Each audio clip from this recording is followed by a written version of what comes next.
I face a lot of resistance with letting go of some things that were a part of my previous life. Yeah. And I'm wondering if there's, in your opinion, any level of consequence to things that we do individually or others do, or if it really is just about the attraction going forward and being in vibrational alignment with what's coming. Yes, that is the second. Because you never get it done and you can't get it wrong. And every step along the way, we're going to talk a lot about this today in every way we can.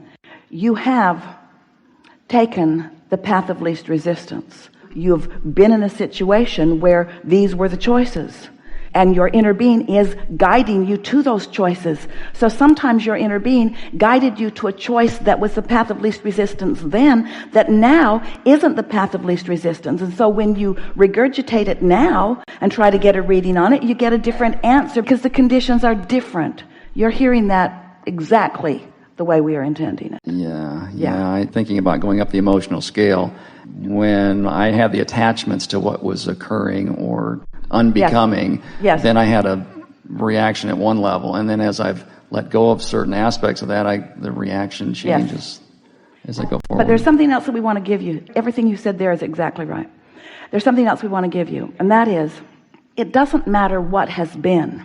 And what has been, you won't keep having those recurring vibrational attachments to them if you don't keep thinking about them. Well, it's not easy to not think about things that were big, that were traumatic, or that were important. It's not easy to not think about them. But the reason that it isn't easy for most people to not think about them is because they're trying not to think about them, which is the same thing as thinking about them. So the answer is you got to think about something else. You've got to fill your now with enough things that call your attention. So distraction really is the name of the game. You've got to distract yourself from what you don't want, because there's no such thing as no in a attraction-based universe. This is only about inclusion. So you include whatever you're thinking about, and that's what feels like a vicious circle for so many of you. You don't want to think about that thing that you're thinking about, but you're thinking about it, and you don't want to think about it, and law of attraction just gives you more to think about. And you want to say, damn you, law of attraction, couldn't you give me a break? And we want to say, yes, while you sleep. While you sleep, you'll get that break. So when you wake up in the morning, that's critical to starting something new. Critical is too urgent of sounding word. What we really mean to say is it's a poignant, powerful new step in a better direction when you first wake up, because your momentum did subside. The vibration is where you last left it, but the momentum subsided. Can you hear the difference? The momentum subsided. The vibration is where you last left it. And now you can think some thoughts that will eventually alter that vibration. You can completely deactivate vibrations within you. It's sort of like this.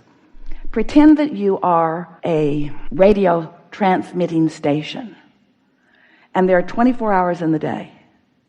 So there's only 24 hours of programming every day that you can offer. And there's way more than 24 hours a day of programming of people who want you to put them on the air. But you can't put them all on the air because there's only 24 hours a day. So you choose what you put on the air.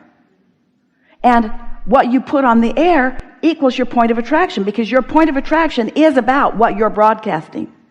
Ooh. Isn't that nice to know? So you just put on the air what you want to broadcast.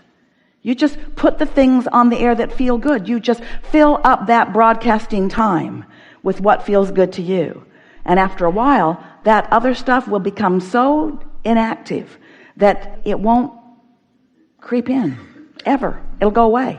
It'll be non-existent. It loses the momentum. Yeah. It loses its momentum, and in time you replace it with active vibrations that become so dominant that what you know becomes different than what you knew.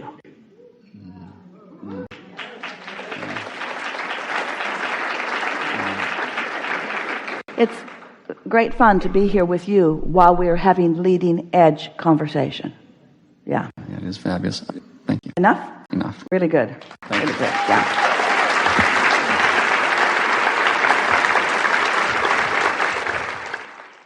I do what you recommended. In the morning, I set my clock to go off so that I have time to bask. And I got that from Esther.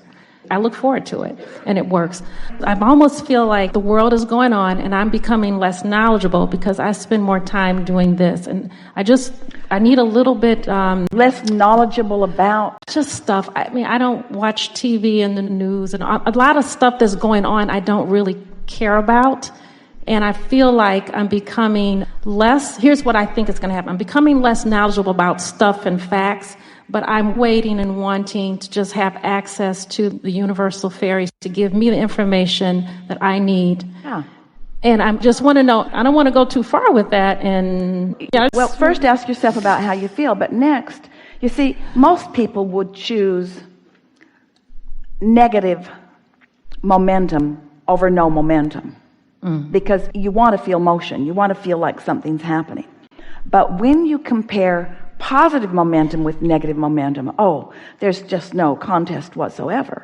And so as you keep reaching for alignment first and allow that momentum to build, then there won't be any question in your mind that you're on the right track. So we just have a question for you. Let's say that there's a news organization that has thousands of people that scour the earth for problems or conditions, and they synthesize them, and depending on how much airtime they have, that's really worth thinking about. They bring the most dramatized, get your attention stuff from all over the world and pipe it into your experience. So there they are, all out there, scavengers scurrying around and identifying conditions and documenting them for you and bringing them to you with pictures and music. Or you can tap in to your inner being and to infinite intelligence, who has broad view of all of that and access to what all of those involved have put into their vortex. In other words, you can go with the journalists and the television version that is right now steeped in the problem, still giving birth to the rockets of desire, or you can go right to the culmination of all of that desire and find vibrational alignment with that. In other words, you can be part of the problem or you can be part of the solution.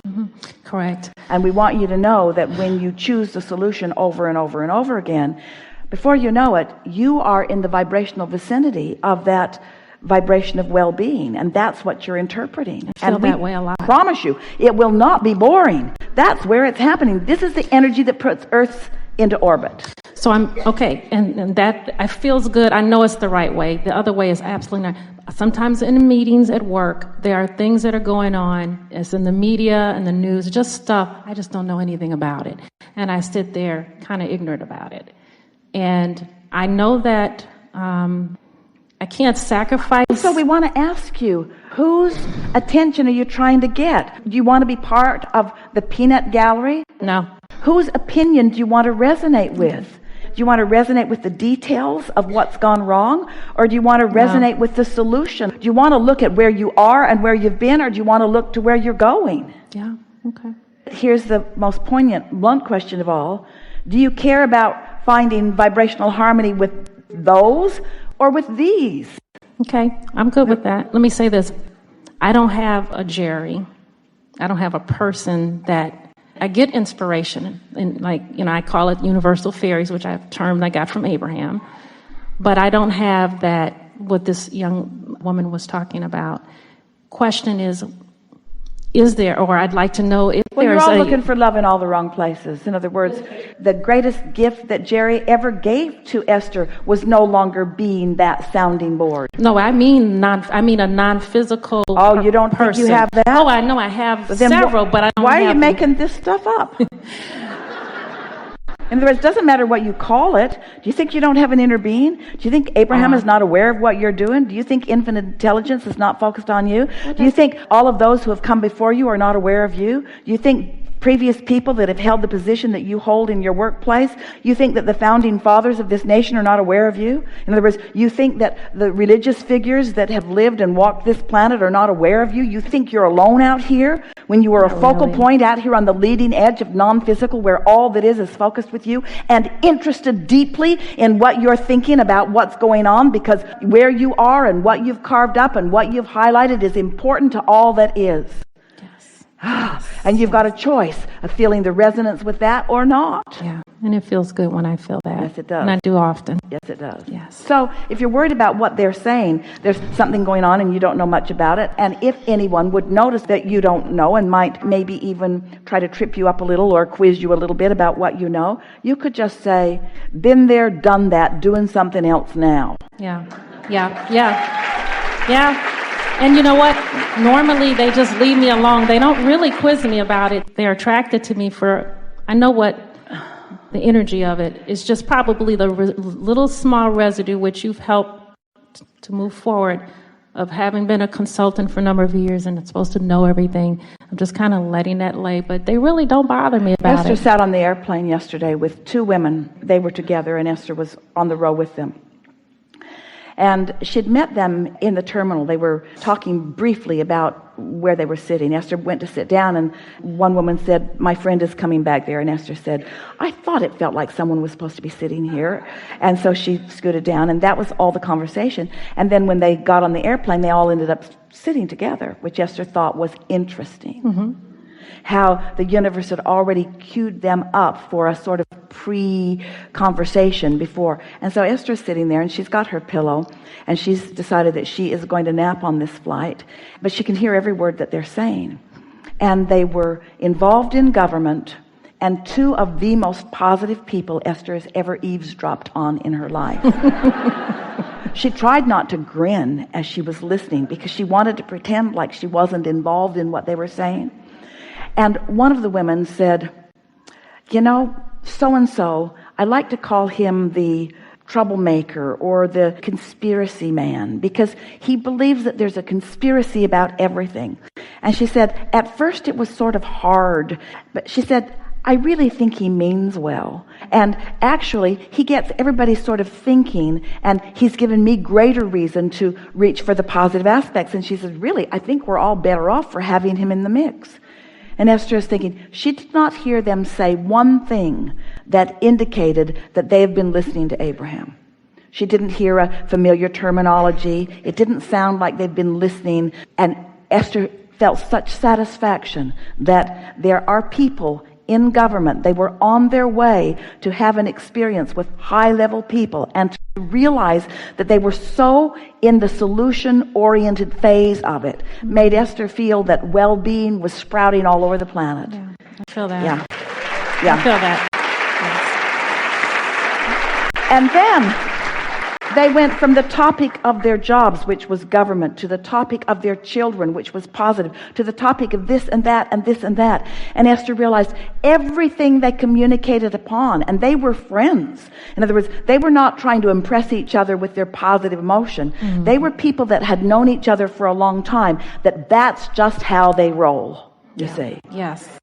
And so Esther just watched them. They were like a breath of fresh air. They like lighted up as they were walking through the terminal. Esther ran into them 5 different times in 5 different places. They were in the ladies' room together and they were at baggage claim together. And Esther thought, we've got these little badges. I'm one too. I'm one too. I'm one too. So nice to see. Yes, I feel the momentum of everything seeming to go really fast. Really good. Thank you. Really good.